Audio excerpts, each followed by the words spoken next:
Segundo aos Coríntios 4, versículo 8.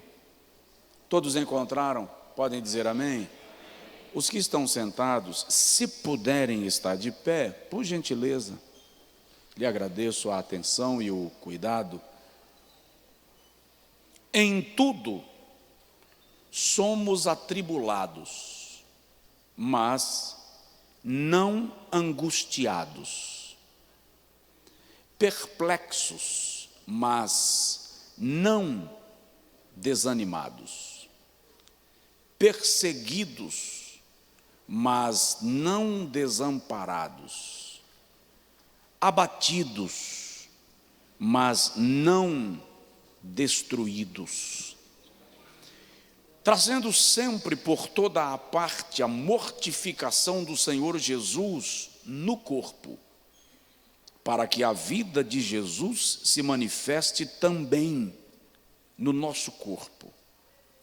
E assim nós que vivemos, estamos sempre entregues à morte por amor de Jesus, para que a vida de Jesus se manifeste também na nossa carne mortal.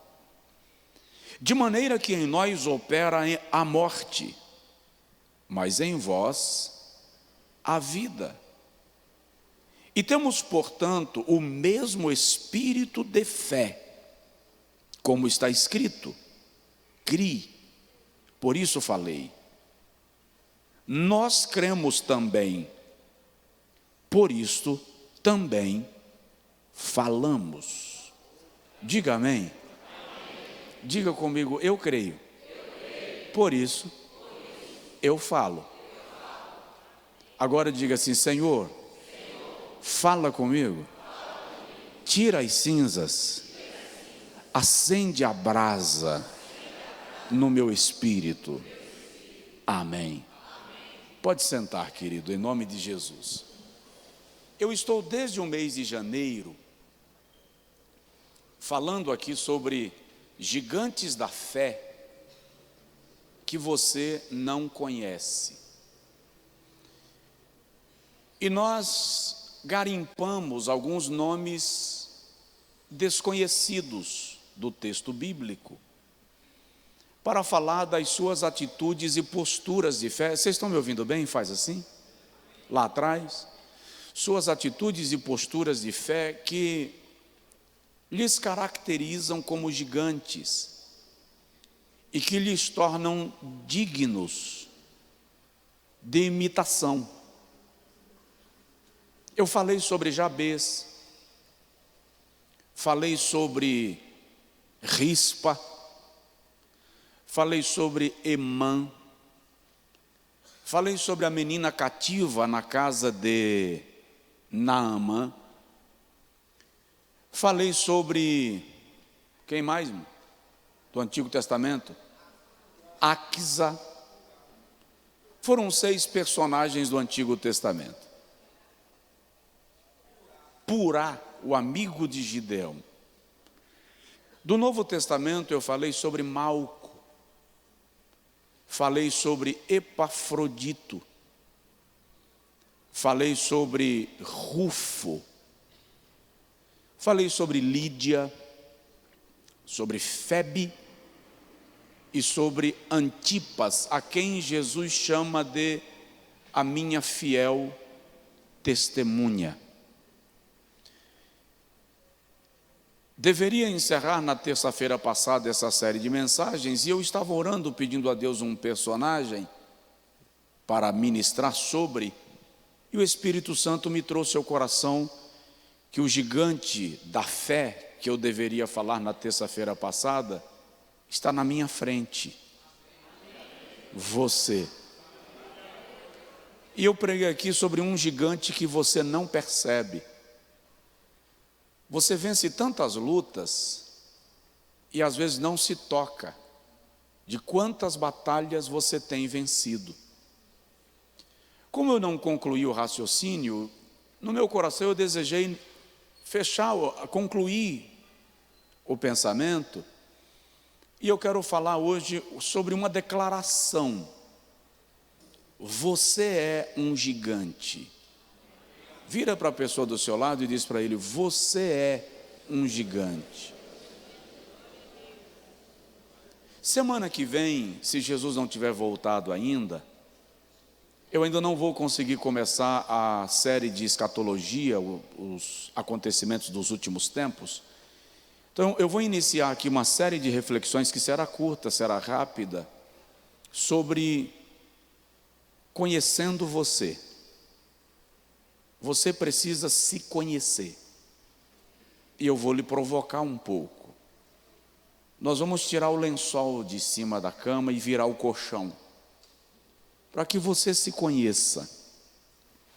Mas eu preciso te lembrar que você tem que parar de se destruir, de autodestruição. Em nome de algum tipo de humildade, nós nos rechaçamos, nos arrebentamos. Ah, pastor, mas o homem é pó, é cinza, é verme. Diante de Deus, não diante de outro homem. A Bíblia diz que Deus criou o homem e o fez um pouco menor do que os anjos. E o criou à sua imagem e à sua semelhança. É importante uma pergunta que eu preciso lhe fazer, e dou base bíblica para ela. Como você se vê?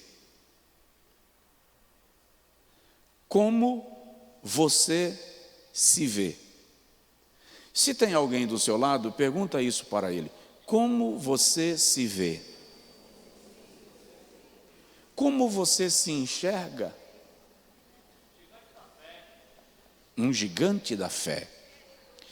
Números capítulo 13, versículo 30 a 33, quando Moisés mandou 12 espias para observarem a terra de Canaã, que haveria de ser possuída pelos hebreus, eles voltam e dizem a Moisés: nós somos aos nossos olhos como gafanhotos diante deles. Por quê? Porque os habitantes da terra são gigantes. E nós somos como gafanhotos.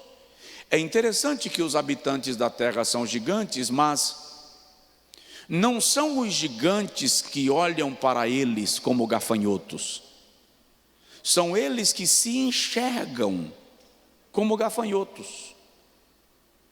Lá na frente, João Batista dá uma lição para nós. Qual lição? A Bíblia Sagrada diz que João Batista se alimentava de mel silvestre e gafanhoto. Eu já vi um pregador falar que o gafanhoto que João Batista se alimentava era uma frutinha do deserto. Não, não é verdade. Era gafanhoto mesmo. E os grandes chefes das cozinhas europeias, por exemplo, dizem que um gafanhoto frito, claro que tem um gafanhoto específico, tá? Mas o gafanhoto frito tem o mesmo sabor de um camarão frito. Quem come camarão aí, levanta a mão. Pronto, João Batista. Agora observe, qual é a lição que João Batista está nos ensinando? Enquanto os hebreus, ainda com a mentalidade de escravos, olham para si mesmos como gafanhotos, João o Batista, debaixo da unção profética, faz de gafanhoto cardápio. Você não entendeu? Quando a tua mente muda, quando a tua mentalidade abre, quando a tua visão compreende o que Deus fez em você e com você, aquilo que te fazia medo vira cardápio. Você atropela, passa por cima, supera, porque você começa a compreender que Deus te fez um gigante da fé. Agora, um gigante da fé precisa aprender a se comportar como tal. precisa aprender a agir como tal. Chegou para mim hoje um texto que eu achei muito interessante. Eu escrevi o texto, eu reproduzi. Uma idosa entrou num ônibus e sentou-se. Na próxima parada, uma jovem forte e mal-humorada entrou e assentou-se abruptamente ao lado dela, batendo nela com todas as suas sacolas. A idosa permaneceu calada e não deu nenhuma demonstração de irritação. A jovem corpulenta, estranhando o silêncio da senhora, perguntou: por que a senhora não reclamou quando eu lhe atropelei com as minhas sacolas? E a idosa serenamente respondeu: não é preciso ser rude ou discutir sobre coisas insignificantes, porque a nossa jornada juntas é muito curta. A observação que o comentarista fez: cada um de nós tem que entender que nosso tempo é tão curto que não vale a pena obscurecê-lo com brigas, discussões, ciúme, acusações, não perdoar uns aos outros, descontentamento. Tudo isto é perda de tempo e de energia. E a observação continua: alguém partiu o seu coração? Fique calmo, a jornada é curta. Alguém te traiu, te intimidou, te humilhou? Fica calmo, desculpa, a jornada é curta. Alguém te insultou sem motivo? Fique calmo, fale com seu vizinho, fique calmo. Ignore, a jornada é curta. Quaisquer que sejam os problemas que alguém nos traz, lembremos-nos que a nossa jornada juntos é muito curta. E o detalhe: ninguém sabe a duração da viagem. Ninguém sabe quando será a sua parada. Nossa jornada juntos é muito curta. E eu concluí dizendo: aprecie os amigos, se alegre na família, jubile no esposo, na esposa, nos filhos, nos netos. Se eles bagunçam a cama ou desarrumam a almofada do sofá, se eles só conseguem comer derramando a comida ao redor do prato, se eles fazem cocô na fralda e xixi na cama, desfrute. A jornada é curta. Ser um gigante da fé é aprender a não perder tempo com coisinhas, coisas pequenas. Quem tem rio não briga por poço. Quem tem céu não briga pela terra. Quem tem amor não briga por atenção. Quem tem promessa não briga pela tenda. Olha Abraão, Ló. Não é bom que nos desentendamos. A terra é larga e vasta. Escolhe para onde tu queres ir, e se tu fores para a direita, eu irei para a esquerda.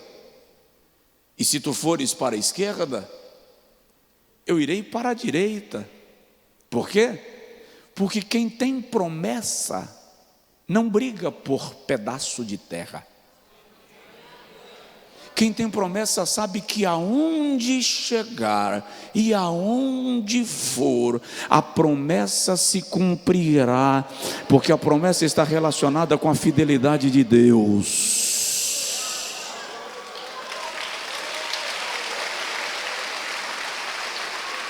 Aleluia!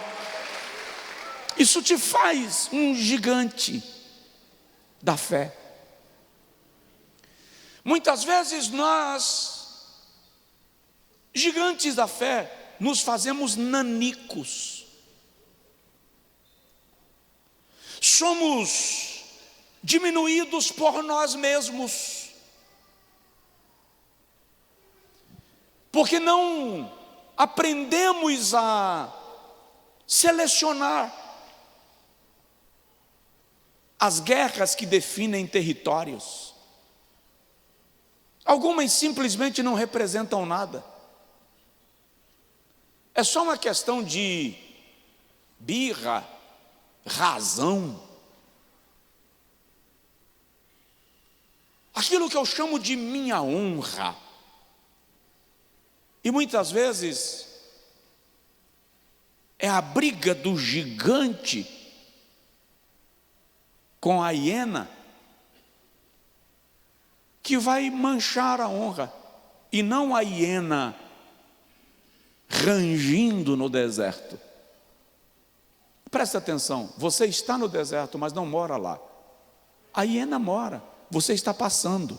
A hiena vai continuar no deserto. Seu destino é Canaã, terra que mana leite e mel. Deu para entender aí? Dá para acordar para a vida?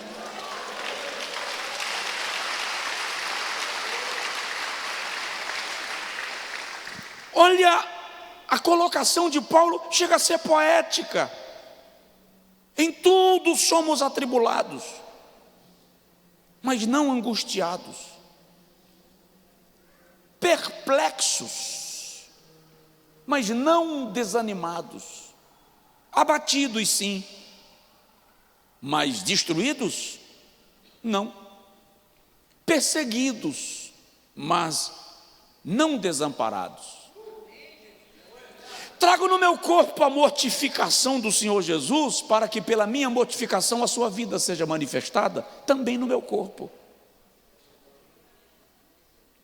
Eu disse aqui para os irmãos terça-feira que raramente Paulo aparece detalhando os seus sofrimentos. Paulo não é um lamuriador. Raramente ele aparece falando dos seus embates, dos seus conflitos. No texto que eu li semana passada, do capítulo 11 de 2 aos Coríntios, versículo 25 a 30, Paulo chega a dizer: além de todas as coisas que me atribulam, há dentro de mim uma pressão. Todo mundo tem essa pressão. Cada um sofre a pressão que afronta a sua realidade. E é justamente esta pressão que te faz diamante. Sabe, eu já disse aqui, os estudiosos dizem que os elementos químicos que compõem um diamante de $1 milhão são os mesmos elementos que formam um carvão grafite de R$1,50. Qual é a diferença do carvão que vira diamante de 1 milhão para o carvão que se torna grafite de R$1? A diferença é que o diamante, ou o carvão que virou diamante, sofreu uma pressão 65.300 vezes maior do que o carvão que virou ponta de lápis. As pressões não são para te quebrar, pelo contrário, as pressões servem para te tornar inquebrável. As pressões servem para aumentar o teu valor, e só alguém com a mentalidade de um gigante da fé compreende isto. Paulo está escrevendo para os coríntios de maneira insistente sobre o preço que ele paga para que a igreja permaneça viva. É tanto que ele diz assim, olha, versículo de número, eu encontro: em nós opera a morte, e assim nós que vivemos, estamos sempre entregues à morte por amor de Jesus, para que a vida de Jesus se manifeste também na nossa carne mortal. Versículo 12: de maneira que em nós opera a morte, porém em vós a vida. Paulo está dizendo assim: eu morro todo dia, para que vocês vivam cada dia. É o preço que ele está pagando para que os seus filhos na fé tenham vida. Vida em Cristo, manifeste a vida de Cristo. Então eu vou perguntar para você: como você se descreve? Como você descreve a sua própria história de vida? Vou falar de algumas coisitas só para relembrar, só para refrescar a sua memória. Você teve problemas hoje durante o dia? Alguém aqui não teve nenhum problema hoje? Foi assim, pastor? Maré mansa. Levanta a mão. Olha, tem uns dois aí que não tiveram problemas hoje. Não significa que não tiveram ontem. Nós estamos falando de hoje. Não precisa a vida ter problema todo dia também, tá? Você teve problemas. Seu dia não foi bom. Mas você veio para cá agora à noite e cantou, e celebrou, e adorou. Você foi demitido, nem sabe ainda como será o seu futuro profissional, mas de algum modo você tem certeza que vai ficar tudo bem. Seu marido lhe abusou hoje, porque homem tem dia que tira o dia para ser o dia. Mas a senhora veio para o culto e já cantou, porque ele vive. Sua mulher, irmão, sua mulher hoje acordou e disse assim: eu vou importunar. E tem dia que ela consegue, irmão. Tem dia que é melhor você sentar e dizer assim: fala que o teu servo ouve. É porque se você virar as costas, ela vai falando atrás. Se você não deixar ela falar de dia, quando você estiver dormindo, ela vai estender a perna assim procurando e vai dar um chute, para ver se você está acordado. Aí quando você fizer assim: que foi, mulher? Ela diz assim: eu estava pensando. Começou a pregação. Ainda assim você diz: posso crer no amanhã. Você lida com enfermidades sua não, em seu corpo, sua esposa, seu marido, um filho. Você sentiu dor de cabeça, tem dívidas para pagar, não sabe de onde vem o recurso. Alguns têm limitações físicas, mas vem para a igreja, adora, celebra. Não estou com paciência de ouvir ninguém hoje. Eu não sei nem porque que eu estou nessa igreja hoje à noite, porque eu não estou com paciência. Mas você está aqui recebendo a palavra de Deus, que te alimenta, te nutre, te fortalece, te robustece e te leva para viver o amanhã cheio de vitórias.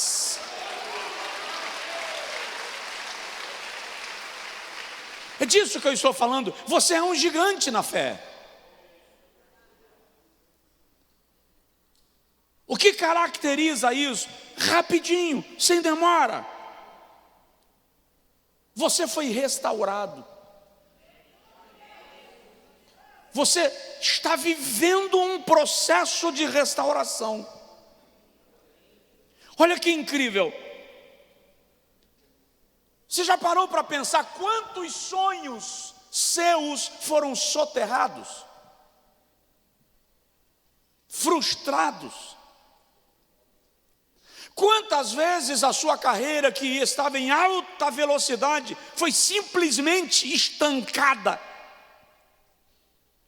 abruptamente cancelada? Você faliu. Não encontrou dinheiro nem para pagar a conta de luz. Seu casamento acabou. O marido acordou com o cérebro virado e disse: fui. A mulher acordou transtornada e disse: nem pintado de ouro. E foi.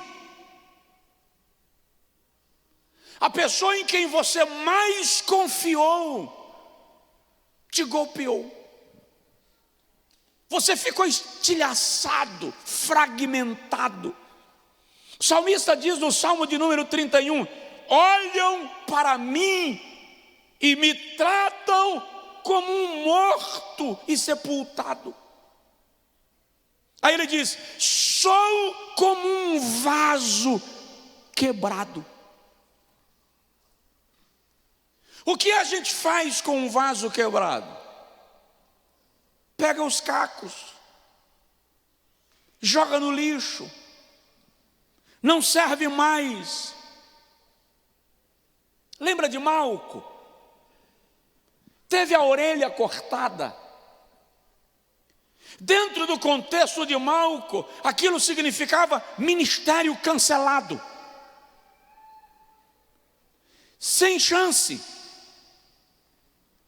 Mas aquele que dá ministérios também coloca a orelha no lugar,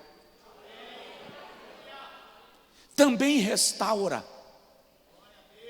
também conserta.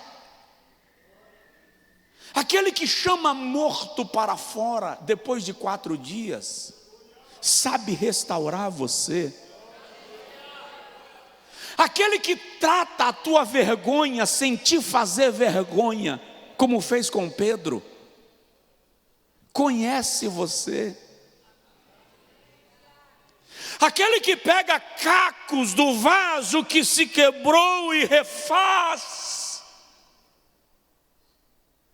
é o homem que tem paciência para pegar o que sobrou de você e fazer de novo. Emmanuel, Salmo de número 84 diz: olham para mim e declaram a minha morte, mas eu te louvarei. Mas como assim? Estão declarando a morte do camarada, mas ele está te louvando. O que Emmanuel está dizendo é: ainda que morto, caído, ferido, sangrando, eu estou te louvando. Quando o oleiro vê isto, quando o Deus da restauração vê isto, ele desce ao teu encontro e começa a catar os cacos. Ei, essa demora que você acha que está, mas está demorando muito, pastor.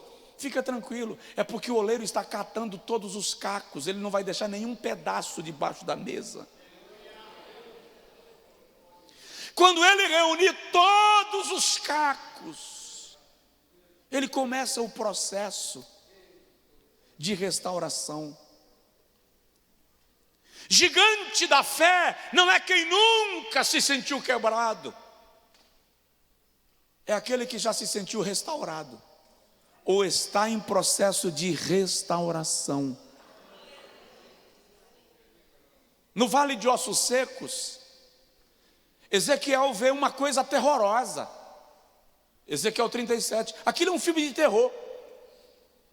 O Senhor me levou para caminhar sobre um vale de ossos secos, ossada humana enchendo um vale. E Deus é tão cuidadoso que diz a Ezequiel: caminha ao redor deles. Por que ao redor? Porque se caminhar dentro, você vai pisar e vai quebrar. É osso velho, seco, mas eu não quero que quebre, porque eu tenho interesse em reconstruir e montar tudo de novo. Eu estou te dizendo que ainda que você esteja na sepultura espiritual, destruído emocionalmente, sua mente não consegue reagir à angústia, à depressão, à frustração, ao pânico, ao terror. Jeová está declarando que o vento do Espírito Santo já está soprando no vale, e Ele vai restaurar a sua vida, restaurar a sua sorte. E eu profetizo sobre a sua vida novo dia, nova chance, nova oportunidade, novo tempo, novo nível. Deus vai te restaurar.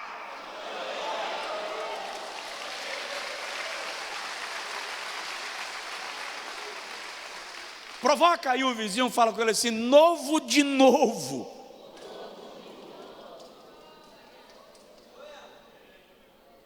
Isto faz de você um gigante na fé. Segundo, o que faz de você um gigante na fé? Sua lealdade e sua disposição de servir. Eu vou usar um termo que eu usei aqui quando eu preguei sobre Epafrodito. Parabolane. Parabolane. Olha para a pessoa do seu lado e fala com ele assim: você é um parabolane? Pastor, isso não é um palavrão? Presta atenção. Nos dias primitivos, havia um grupo de jogadores que eram chamados de parabolanes. Eram aqueles que no jogo tinham o hábito de jogar tudo, para que o resultado fosse tudo ou nada. Eram aqueles que não tinham medo de arriscar, mesmo quando as chances eram remotas. Esse termo passou a ser usado nos dias da igreja primitiva para se referir a aqueles irmãos que tinham o ministério de visitar enfermos e presos em situações graves. Aquele enfermo que ninguém queria ir porque entendia-se que era uma doença contagiosa. Aquele preso que ninguém queria nem fazer conexão da sua imagem com a dele, porque o cara era tinha uma imagem tão ruim que ninguém queria fazer correlação da sua imagem com o tal. Haviam irmãos que cuidavam dessas pessoas, eram os parabolanes. Eles estavam dispostos a arriscar a sua vida pelo cuidado que tinha com o outro. Quando Paulo fala de Epafrodito, ele usa uma expressão que aponta para esta palavra, parabolane. Ele diz: Epafrodito quase morreu, chegou a oferecer a sua vida à morte. Filipenses 2:30, por causa da minha vida. E ele diz aos irmãos de Filipos: ele não apenas trouxe a vossa oferta, como ele ofereceu-se como oferta por mim. Um parabolane, alguém leal e amigo, a ponto de ir às últimas consequências para ajudar o amigo enfermo ou preso. Um parabolane jamais passaria na estrada, veria o amigo ferido e deixaria lá. Um parabolane jamais vai encontrar um companheiro que foi golpeado na viagem, traspassado na guerra, e deixá-lo morrer sozinho. Lembro agora de um pelotão que estava em guerra e 2 soldados fizeram um pacto: se um de nós for ferido no campo de batalha e o outro estiver bem, aquele que estiver bem não deixará o ferido em campo. Aliança feita. Final do dia, depois da batalha do dia, quando o comandante vai passar ou repassar a tropa para ver quem faltava, um daqueles amigos não voltou para a base. E o amigo que fez com ele um trato disse: comandante, eu preciso voltar ao campo em busca do meu amigo. E o comandante disse: você não pode, ele foi ferido, provavelmente está morto, é noite, você não irá. E enquanto o comandante falava, ele sumiu na escuridão. E depois de algumas horas, ele chega de volta à base, trazendo o seu amigo morto sobre os ombros.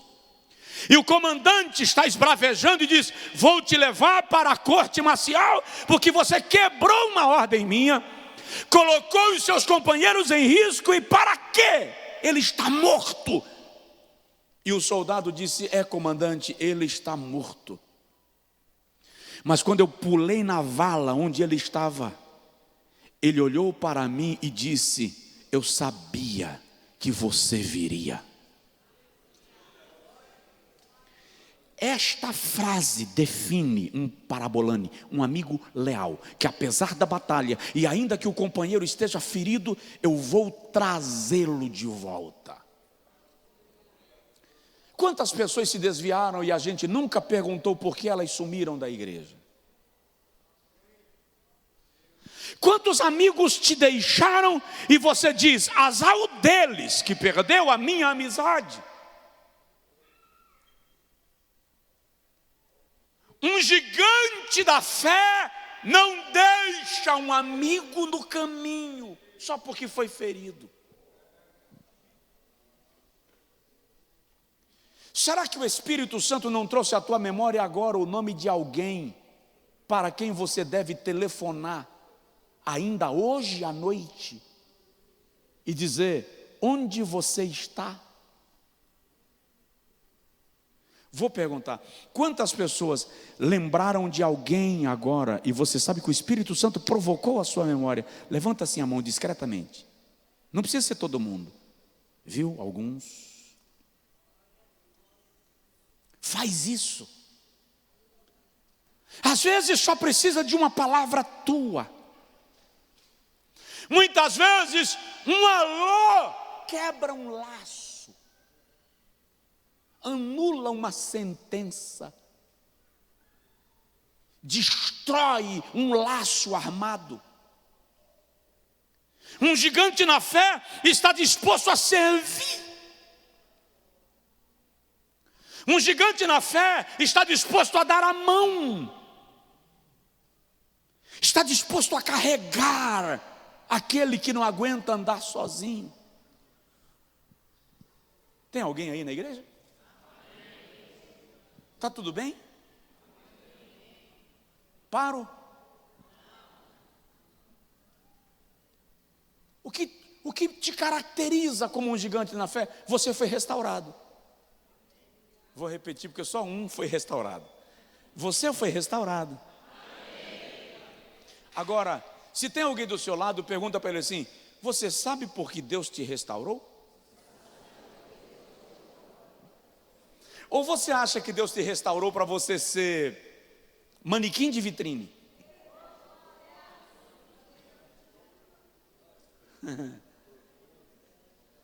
Ou você acha que Deus te restaurou para você ser jarrinho de ornamentação de centro de sala? Olha para cá. Deus te restaurou para que você seja instrumento da restauração de alguém. Deus te restaurou porque te viu útil para o seu propósito. Porque Ele quer, através de você, alcançar outras pessoas por meio do teu serviço, da tua lealdade, da tua disposição de ajudar. Você saiu da fossa e está com nojo de quem está lá? Coloca a mão e socorre alguém. Salva alguém. Tira alguém da armadilha e do laço que caiu. Aleluia! O Senhor dos exércitos te chamou, te restaurou para um propósito. E eu tenho que lhe dizer isso: cumpra o propósito para o qual Deus te levantou.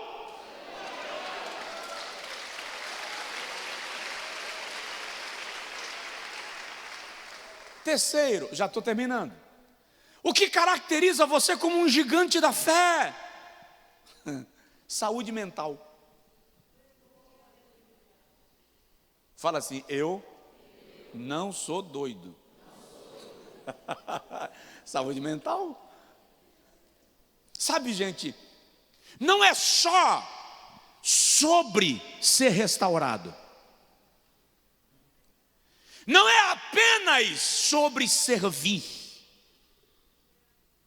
É sobre saber lidar com as cicatrizes e os traumas.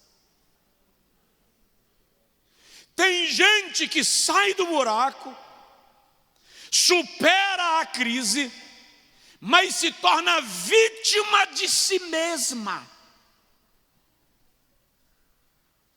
Olha para todo mundo com desconfiança.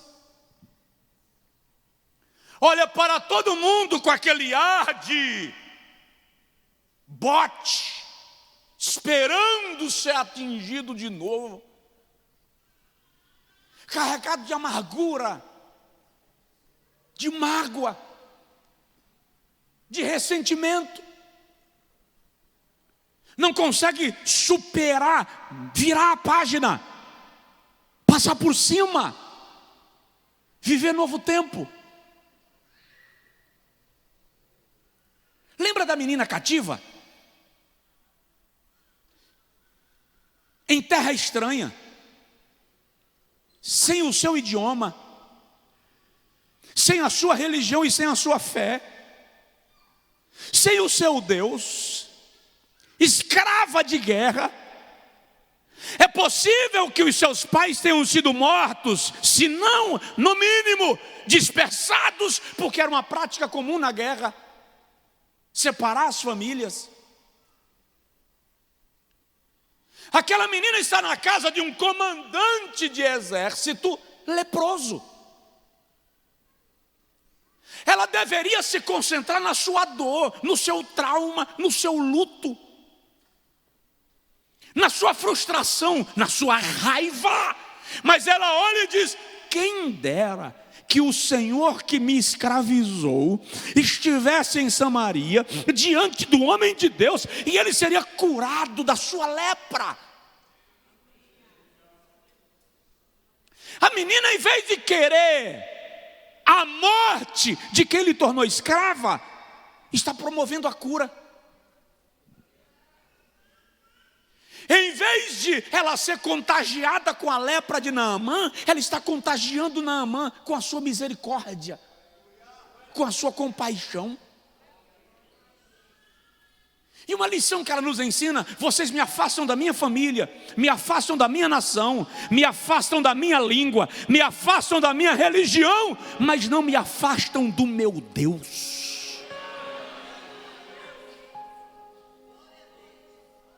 ela tem uma estrutura mental extremamente saudável. Ela sabe lidar com os traumas. Quanta gente que supera a crise, mas não supera o trauma. Continua doente, azedo, amargado, intragável. E não é culpa sua, eu não estou te culpando. Eu estou te alertando e te dizendo que o Espírito da graça, o Espírito do amor, o Espírito de misericórdia, o Espírito Santo de Deus está aqui. E Ele quer tocar a tua alma, fechar os teus sangramentos, curar as tuas feridas. Por isso que Jeremias diz: cura-me, Senhor, e serei curado, salva-me e serei salvo. Davi diz: tira a minha alma da prisão. Eu declaro nesta noite, em nome de Jesus e pelo poder da palavra, seja livre, seja curado, seja curada.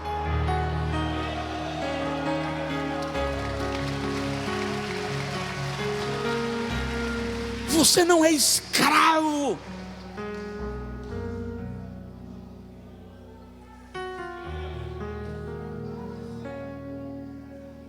Levante-se pela fé.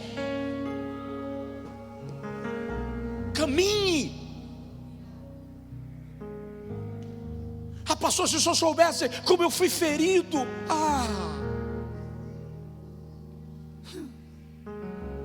Se tu soubesses. Não fica no buraco. Você está vivo, sai do caixão. Pastor, me jogaram na sepultura. Jogaram, mas jogaram você vivo. Sai de lá. Esses dias eu estava lendo de um costume antigo,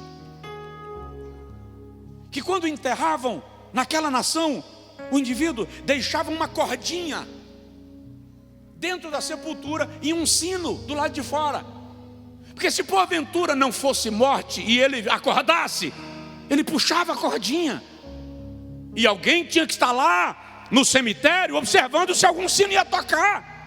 Eu não sei se eu ia lá ver o sino, irmão, não sei não. Eu acho que eu ia ficar meio... Imagina esse sino tocando aí de madrugada. Mas presta atenção, te enterraram como morto, mas você não morreu. Puxa a cordinha, toca o sino, profetiza aí para o seu vizinho e diz para ele: você está vivo, viva, você não morreu, Jesus não deixou. Recebe essa palavra, você que está em casa, recebe essa palavra, você está vivo, viva. Se levante. E quer saber de outra coisa?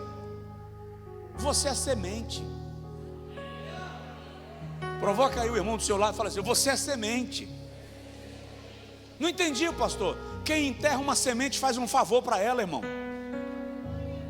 Quem enterra uma semente dá a ela a chance de se tornar uma árvore. Você é uma árvore e o Senhor está declarando que te chamou e te restaurou para um propósito. Que a sua mente seja tocada agora em nome de Jesus. Coloca assim a tua mão sobre a tua cabeça, por favor. Que a tua mente seja tocada agora. Toda ansiedade saia, todo pânico saia, todo medo saia, toda indefinição saia em nome de Jesus Cristo.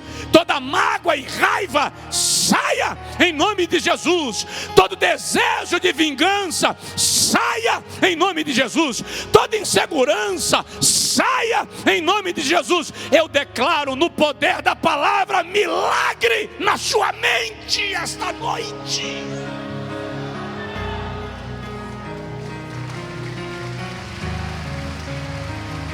nome de Jesus, eu tenho que parar.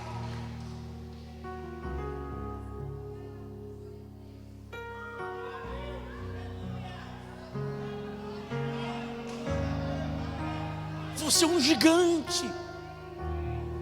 Você luta, é ferido, se levanta, caiu, levantou, está arranhado, mas está caminhando, está triste, mas canta.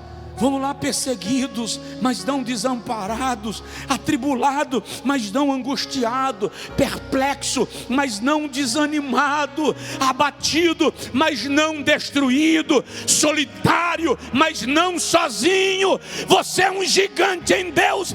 Posso todas as coisas naquele que me fortalece.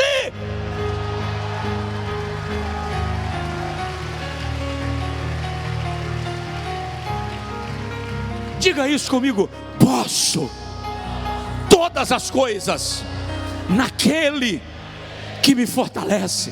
Repete: posso todas as coisas naquele que me fortalece. Só mais uma vez: posso todas as coisas naquele que me fortalece.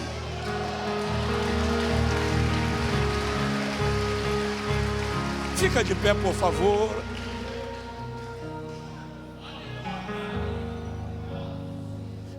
Não significa que não tem dia que você não se sinta fraco. Não significa que não haverá dias que você não sentirá o desespero bater a porta. Mas significa que você vai reagir como um gigante na fé. O que Paulo diz aos Coríntios no texto que nós lemos: e temos, portanto, o mesmo espírito de fé. Como está escrito: cri, por isso falei.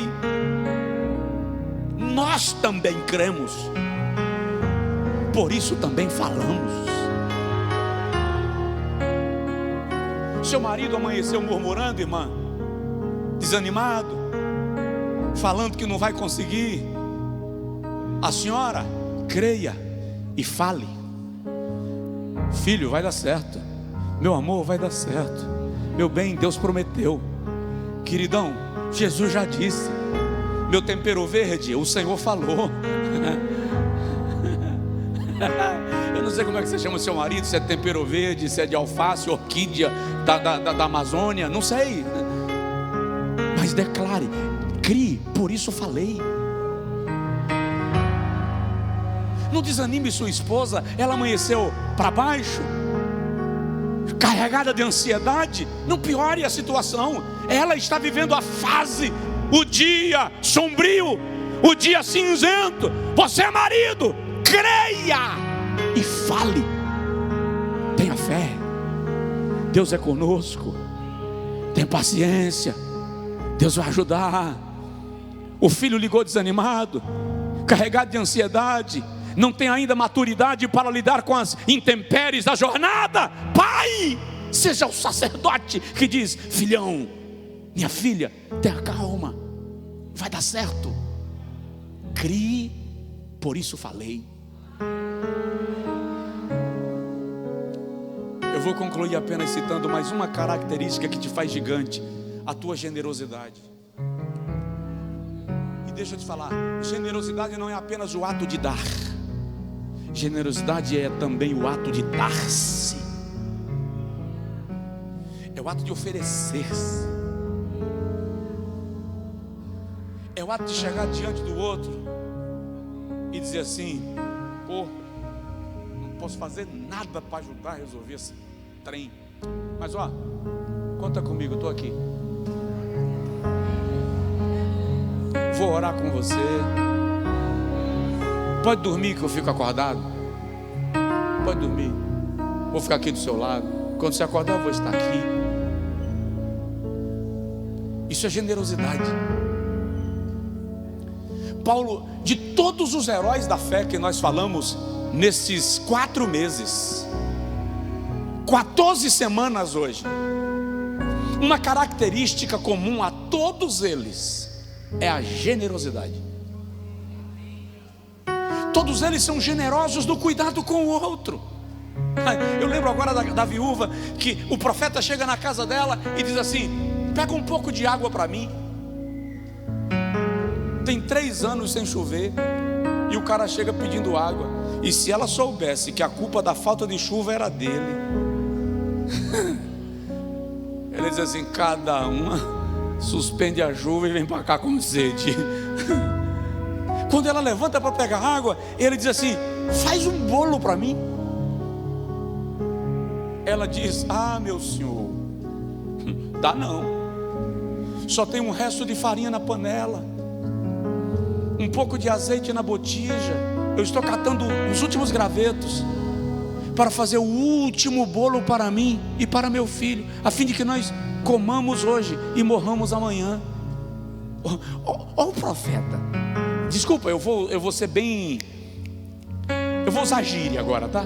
Ó que onda. Ó que onda. Faz um bolo primeiro para mim. Lá vai outra. Pô, meu, eu acabei de te dizer que eu estou fazendo o último bolo para eu comer hoje e morrer amanhã, e você quer que eu faça um para você? Você veio de onde? Você está em outro planeta? Não, a mulher não reage assim. Ela levanta e vai lá, pega o resto da farinha na panela, o resto de azeite na botija, faz o bolo e traz para o profeta. Irmão, eu sou pai, eu sei o que é menino com fome. Eu imagino o filho daquela mulher olhando para o profeta comendo o bolo e dizendo assim: lá se foi meu bolo. Quando o profeta termina de comer, ele olha para a mulher e diz: vai, faz um bolo para ti e para o teu filho.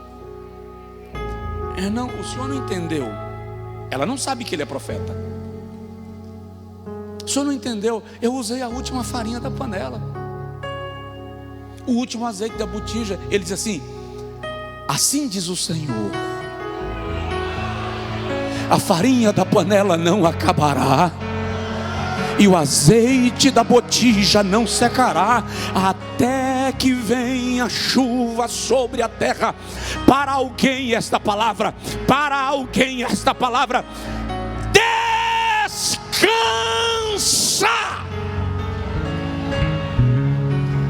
Não vai faltar farinha na panela, nem azeite na botija, porque o Senhor diz: eu abrirei sobre vós o meu bom tesouro, e derramarei sobre vós a chuva a seu tempo, e as eiras se encherão de trigo, e os lagares transbordarão de mosto e de azeite. Não vai faltar, não vai faltar, porque aquele que controla a chuva já disse.